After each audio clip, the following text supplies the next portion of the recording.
Creole Seafood Gumbo, a dish older than the state that now claims it, from the low country of southern Louisiana,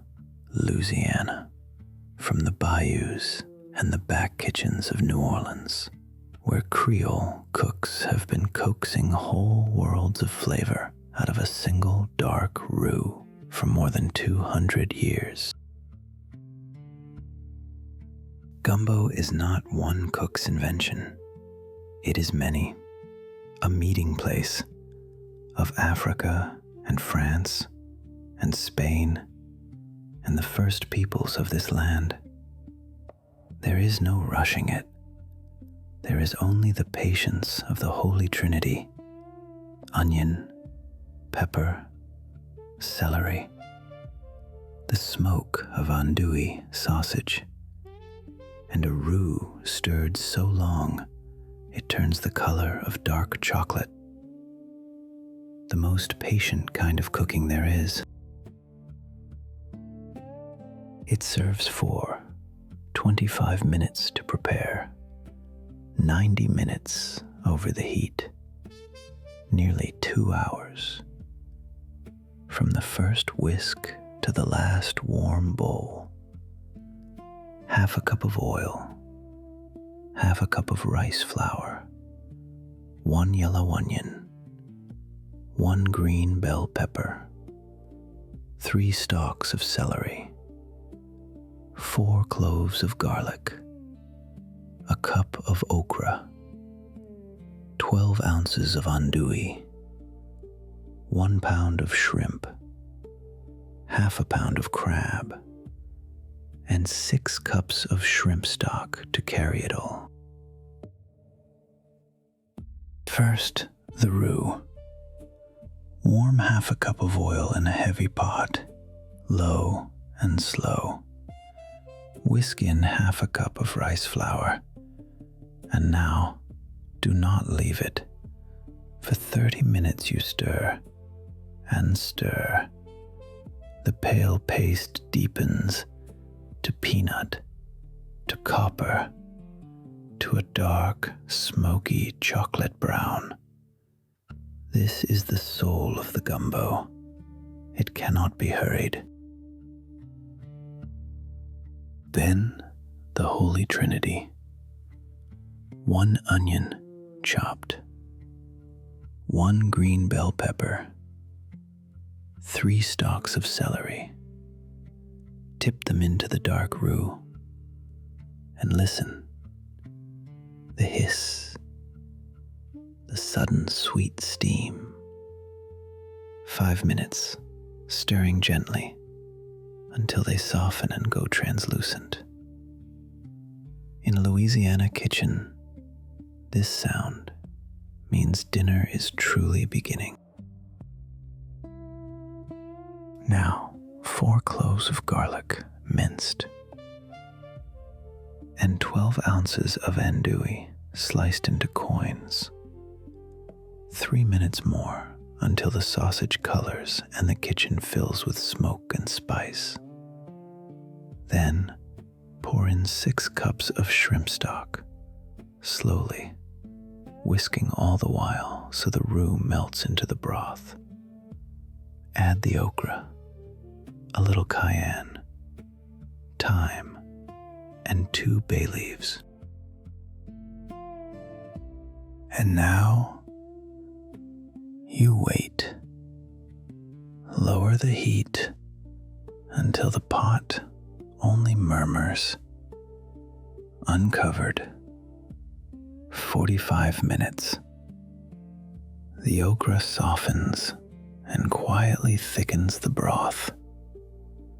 The andouille gives up its smoke, and the whole thing turns dark and glossy and deep. Skim it now and then. Stir it slowly. There is nothing to do here but let time do its work. While it simmers, tend to the seafood. Peel the shrimp one by one. Pick gently through the crab for any last fragment of shell. This is quiet work, the kind done at a kitchen table while the pot breathes on the stove. Set them aside. They go in last, and they need only a moment. At the very end, a pound of shrimp and half a pound of crab slipped into the dark broth. 5 minutes, no more. Watch the shrimp curl and turn from gray to coral. Then spoon the gumbo over warm rice and let the broth pool around it. Steam rises, carrying every hour you spent. History and cultural origins. The word itself is African. In the Bantu tongues of West and Central Africa, okra was called gumbo, shortened over time to gumbo. Enslaved Africans carried the seed and the stew across the ocean. And in Louisiana, the okra kept its old work, thickening the pot, drawing the broth together the way it had done for centuries an ocean away. But the land here had gifts of its own. The Choctaw people of the Gulf South ground the dried leaves of the sassafras tree into a fine green powder. Filet. For generations it was theirs, a seasoning and a thickener, long before any pot was called gumbo. When the okra was out of season, the filet carried the broth instead. 2 peoples, 1 silken spoonful. Then came the French. They brought the roux, the patient browning of flour and fat, the bones of bouillabaisse. The Spanish brought the pepper and the rice, and in the colonial kitchens of New Orleans in the 1700s, all of it met in one black iron pot. By the year 1802, travelers were already writing the dish down. A whole city simmered together. And in Louisiana, gumbo never stopped being the food of gathering. It is the pot that stretches to feed whoever arrives. The Sunday simmer, the bowl at the wake and the wedding, and the long table at Mardi Gras. Every family keeps its own roux, a little darker, a little different, and every one of them is right.